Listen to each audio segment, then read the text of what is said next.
से बोला, रमन 10 दिन बाद तुम्हारी बेटी का नामकरण है, तो तुम्हें वहाँ जरूर मौजूद रहना है। वो तुम्हारी बेटी है, इसलिए नामकरण करने का भी हक तुम्हें होता है, तो मैं चाहता हूँ इसलिए तुम नाम बता देना, मैं वही नाम तुम्हारी बेटी का रख दूंगा। ये सुनकर रमन के चेहरे पर मुस्कुराहट आ गई। उसने कहा, शुक्रिया बॉस, मुझे नहीं लगा था कि आप मुझे मेरी बेटी का नाम रखने देंगे, लेकिन मुझे ये जानकर खुशी हुई कि मैं अपनी बेटी का नाम खुद से रखूंगा। बॉस, फर्क बस इतना है कि दुनिया में वो आपकी बेटी रहेगी, लेकिन मैं उसका असली बाप हूँ और उसका असली बाप ही उसे उसका असली नाम देगा। ये सुनकर तन्मय ने मुस्कुराया और उसके कंधे को थपथपाया। आखिर क्या होने वाला है उस बच्ची का फ्यूचर? अब आगे। सुबह का वक्त, नामकरण का दिन, सूर्यवंश पैलेस। सुबह का वक्त था और इस वक्त सूर्यवंश पैलेस के मंदिर में नामकरण की तैयारी चल रही थी। पंडित जी हवन कुंड में लकड़ियां डालते हुए मंत्र पढ़ रहे थे और वहीं पर रमन वहां का सारा काम संभाल रहा था। तभी पंडित जी ने कहा, नामकरण का मुहूर्त हो चुका है, बच्चे और माँ बाप को बुलाया जाए। इसके जवाब में रमन ने अपना सर हिला दिया, जिसके बाद वो सीधे वहां से लिफ्ट की तरफ बढ़ गया। इधर दूसरी तरफ कमरे में इस वक्त भावना बहुत ही प्यार से बच्ची को ड्रेस अप कर रही थी। भावना ने उस छोटी सी बच्ची को एक हल्के पीले कलर का बहुत ही छोटा सा लहंगा पहनाया हुआ था। हालांकि वो भी छोटी थी, इसलिए वो लहंगा उसे और भी ज्यादा बड़ा लग रहा था, लेकिन भावना ने बहुत ही रॉयल तरीके से पहन रखा था। तभी उसने बहुत ही प्यार से उसके गोरे गोरे लेकिन फूले हुए गालों को सहलाया और बोली, आज आपकी मॉम आपका नामकरण करेगी, क्या आप हैप्पी हो? वो छोटी सी बच्ची अपनी टुकुर टुकुर आंखों से भावना को देखकर हल्के से मुस्कुरा दी। उसकी वो छोटी सी स्माइल देखकर ही भावना को बहुत खुशी महसूस हुई। लेकिन उसकी बात सुनकर तन्मय, जो मिरर के सामने अपने कुर्ते पर डायमंड ब्रोच लगा रहा था, वो एक सेकंड के लिए रुक गया और वो भावना को देखकर बोला, भावना सॉरी, पर नाम पहले ही डिसाइड हो गया है, तुम अब इसका नाम नहीं रख सकती। ये सुनकर भावना ने कहा, लेकिन नाम कब डिसाइड हुआ? हमने तो अभी तक अपनी बेटी का नाम डिसाइड ही नहीं किया, आप ऐसा कैसे कर सकते हैं? आप बिना मुझसे पूछे मेरी बेटी का नाम कैसे रख सकते हैं? तन्मय, मैं कुछ भी नहीं जानती, अपनी बेटी का नाम मैं खुद ही रखेगी, समझिए आप। इसके जवाब तन्मय मुस्कुराते हुए उसकी तरफ बढ़ा और उसे कंधे से पकड़कर बोला, भावना, मैंने कहा ना, मैंने अपनी बेटी का नाम पहले ही डिसाइड कर लिया और वो नाम बहुत ही अच्छा है। जिस तरह हमारी बेटी हमारी जिंदगी में आए और हमें खुशियां दी, वो हमारे लिए बहुत बड़ी बात है और उसी के तौर पर मैंने उसके लिए नाम भी सोच लिया है, इसलिए प्लीज आई रिक्वेस्ट यू, मुझे मेरी बेटी का नाम रखने दो। रिक्वेस्ट करने से भावना ने आखिर में कहा, ओके ओके, अगर तुम कह रहे हो तो मैं तुम्हें ऐसा करने देती हूँ, लेकिन नेक्स्ट टाइम से तुम हमारी बेटी के लिए कोई भी फैसला लेना तो उससे मुझे जरूर पूछ लेना, बिना मुझसे पूछे कोई भी फैसला मत लेना, वरना मुझसे बुरा कोई नहीं होगा। उसकी ये बात सुनकर तन्मय ने मुस्कुराते हुए कहा, हाँ हाँ, मैं तुमसे जरूर पूछकर ही सारे फैसला लिया करूंगा, अब से तुम फिक्र मत करो। ये सुनकर भावना मुस्कुराती और फिर तभी दरवाजे पर आवाज आई, बॉस मैडम, क्या आप दोनों रेडी हो गए हैं? पंडित जी नामकरण के लिए बुला रहे हैं, मुहूर्त हो चुका है। रमन की आवाज सुनकर तन्मय ने कहा, भावना तुम रेडी हो ना? इसके जवाब में भावना ने अपना सर हिला दिया। तन्मय बैग की तरफ गया, उसने बेबी गर्ल को अपने गोद में उठा लिया और प्यार से बोला, अब चलो, आपके नामकरण की पूजा होने जा रही है बेबी गर्ल। जैसे तन्मय की बात समझ रही हो, वो क्यूटी मुस्कुराने लगी। उसकी वो छोटी सी स्माइल बहुत प्यारी थी, जिस पर कोई भी फिदा हो सकता था, और उसे देखकर तन्मय ने अपने मन में मुस्कुराकर कहा, मानना पड़ेगा, रमन की बेटी वाकई बहुत प्यारी है, मैं इस जिंदगी भर कभी किसी भी चीज की कमी नहीं होने दूंगा। ये कहते हुए वो भावना के साथ उसे लेकर बाहर निकल गया। कुछ खास गेस्ट को ही बुलाया गया था। मीडिया वालों को अभी इसके बारे में इंफॉर्मेशन नहीं दी गई थी, क्योंकि भावना ने इसके लिए मना किया था।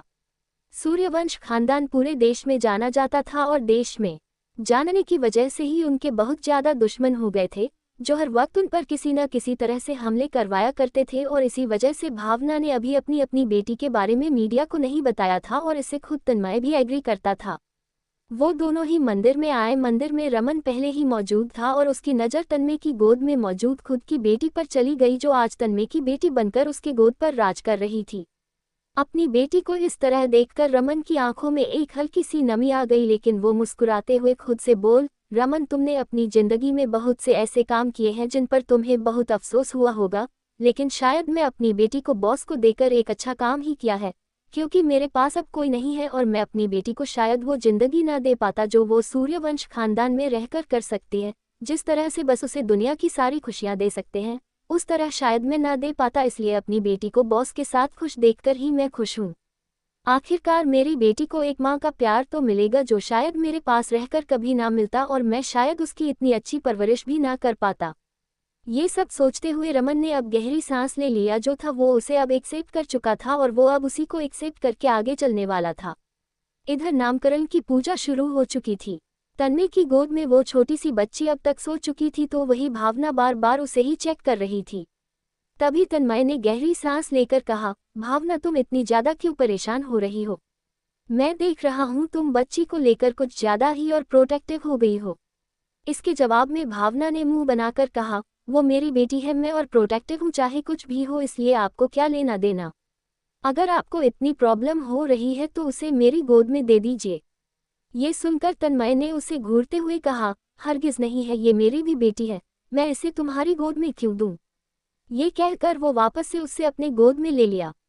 तभी भावना को कुछ याद आया और वो आसपास देखकर बोली, लेकिन रिधान कहाँ है? क्या आपने एक बार भी उससे बात की थी? रिधान का नाम सुनकर अचानक से तन्मय के दिमाग में कुछ आया और तन्मय ने रमन की तरफ देखते हुए कहा, रमन तुम एक बार रिधान के कमरे में जाकर रिधान को चेक कर लो, क्या वो रेडी हुआ?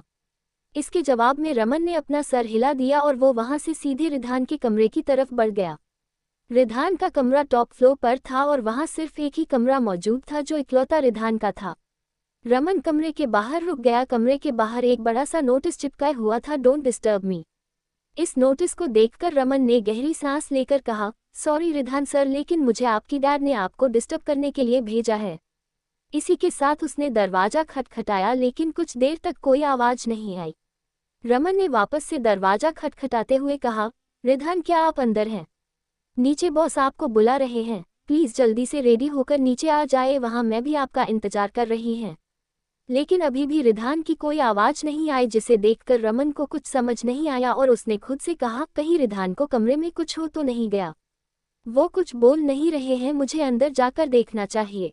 ये कहते हुए वो जैसे ही अंदर जाने के लिए अपना कदम बढ़ाया, उसी वक्त अंदर से गुस्से भरी आवाज आई, अंदर आने की कोई जरूरत नहीं है और मॉम डैड से कह दो कि उन्हें उनकी बेटी मिल गई है और अब वो अपनी बेटी के साथ ही खुश रहे। मुझे उनसे कोई लेना देना नहीं है और ना ही मैं उनकी उस सुकौर बेटी के किसी भी रस्म में शामिल होगा, और आप मुझे डिस्टर्ब मत करिएगा, गॉट इट? ये सुनते ही रमन के कदम अपनी जगह ही रुक गए और वो मन ही मन परेशान होकर बोला, पता नहीं क्यों पर मुझे अपनी बेटी की भविष्य के लिए सिर्फ एक ही बात का डर सता रहा है और वो है रिधान सर का डर।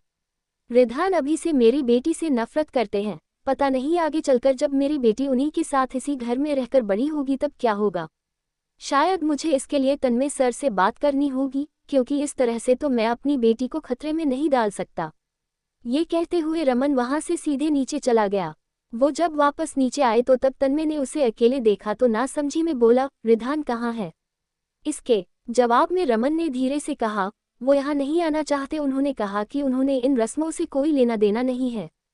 भावना ने भी ये बात सुन ली थी, जिस वजह से वो परेशान होकर बोली, हमारे बेटे को हो क्या गया है? वो कितना अजीब बिहेव कर रहा है, मुझे तो उसकी बहुत टेंशन हो रही है, प्लीज आप कुछ कीजिए ना। इसके जवाब में तन्मय ने गुस्से के साथ कहा, तुम्हारा बेटा अपनी उम्र से कुछ ज्यादा ही बड़ा समझ रहा है खुद को, लगता है मुझे उसे समझना होगा कि वो अभी भी बच्चा है और मैं उसका बाप हूँ। तन्मय को गुस्से में देखकर भावना ने तुरंत शांत करते हुए कहा, अभी पूजा चल रही है, प्लीज शांत हो जाए, जो भी बात होगी हम शांति से उसे समझा देंगे, वो भी तो हमारा बेटा ही है ना। ये सुनकर तन्मय ने धीरे से लेकिन गुस्से में कहा, वो हमारा बेटा है तो क्या हम उसे इस तरह से बिगड़ने देंगे? भावना, तुमने ही उसे इतना ज्यादा बिगाड़ दिया है, वरना अगर वो मेरे कंट्रोल में होता तो कभी अपने मन का ना करता। ये सुनकर भावना चुप हो गई। तभी रमन ने कहा, मैडम ठीक कह रही है, अभी सर आपको पूजा पर ध्यान देना चाहिए, हम इसके बारे में बाद में बात कर लेंगे। ये सुनकर तन्मय फिर चुप हो गया और वो वापस से पूजा पर ध्यान देने लगा। तभी कुछ ही देर में पूजा खत्म हुई और फिर पंडित जी ने कहा, आप दोनों ने अपनी बेटी का जो नाम निश्चित किया है उसे आप इस चावल पर लिख दीजिए और फिर हम उस नाम की पूजा करेंगे और फिर उसी नाम से आप उन्हें हमेशा बुलाया कीजिए। ये सुनकर तन्मय ने अपना सर हिला दिया और उसने अपनी गोद में मौजूद वो छोटी सी मासूम सी बच्ची को देखा जो काफी गहरी नींद में दुनिया से बेखबर सुकून के साथ सो रही थी। उसे देखकर तन्मय के चेहरे पर स्माइल आ गई। उसने रमन की तरफ देखा, रमन भी अपनी बेटी को देखकर मुस्कुरा रहा था और तन्मय को देखकर उसने अपना सर हिला दिया, जिसे देखकर तन्मय चावल पर बच्ची का नाम लिखना शुरू किया। भावना भी थोड़ा एक्साइट थी नाम जानने के लिए और उसने जैसे ही चावल पर तन्मय को नाम लिखते देखा उसकी आंखें बड़ी हो गई और उसने बड़ी सी मुस्कुराहट के साथ कहा, क्या बात है, आपकी चॉइस तो सच में बहुत डिफरेंट है। ये नाम तो बहुत प्यारा है। और फिर तभी तन्मय ने भी मुस्कुराते हुए कहा, मैंने कहा था ना तुम्हें वो नाम पसंद आएगा। भावना ने मुस्कुराते हुए अपना सर हिला दिया। तभी पंडित जी ने उस नाम की पूजा करने के बाद भावना ने उन सभी गेस्ट की तरफ देखते हुए कहा, आई नो आप सब नाम जाने के लिए एक्साइटेड है, तो हमारी बेटी का नाम है जन्नत सूर्यवंशी। जन्नत सूर्यवंशी का नाम सुनते ही नहीं है सभी तालियां बजाने लगे और वही भावना भी मुस्कुराने लगी। इधर रमन भी अपनी बेटी को देखकर मुस्कुरा रहा था। तभी तन्मय ने प्यार से जन्नत के माथे पर किस करते हुए कहा, हमारी छोटी सी जन्नत का हमारे इस बड़े से जन्नत में स्वागत है। ये कहते हुए उसने उसके चेहरे को सहलाया और फिर तभी रमन ने धीरे से कहा, बॉस क्या आप मुझे दे सकते हैं एक बार। इसके जवाब में तन्मय ने कहा, हाँ हाँ जरूर, इस पर सबसे पहला हक तुम्हारा ही होगा। ये कहते हुए जैसे ही तन्मय रमन को जन्नत को देने के लिए आगे बढ़ा, उसी वक्त भावना ने जन्नत को अपने गोद में ले लिया और अपनी जगह से उठकर बोली, मैं अब सभी गेस्ट से अपनी बेटी को मिलाने जा रही हूँ। सभी गेस्ट इससे मिलने के लिए बहुत बेताब है। ये कहकर वो जन्नत को लेकर वहां से चली गई तो वही रमन का जो हाथ हवा में था वो हवा में ही रह गया और रमन ये देखकर थोड़ा सा हिचकिचाते हुए बोला, रमन अभी मेरी बीवी कुछ ज्यादा ही खुश है, उसे सबसे मिलने दो, उसके बाद तुम आराम से अपनी बेटी के साथ टाइम स्पेंड करना, तुम्हें कोई नहीं रोकेगा। ये सुनकर रमन ने फिर अपना सर हिला दिया और वो वहां से चुपचाप बाहर निकल गया। इधर अब तक सभी गेस्ट धीरे धीरे करके जा चुके थे। भावना जन्नत को लेकर सीधे अपने कमरे की तरफ जाने लगी।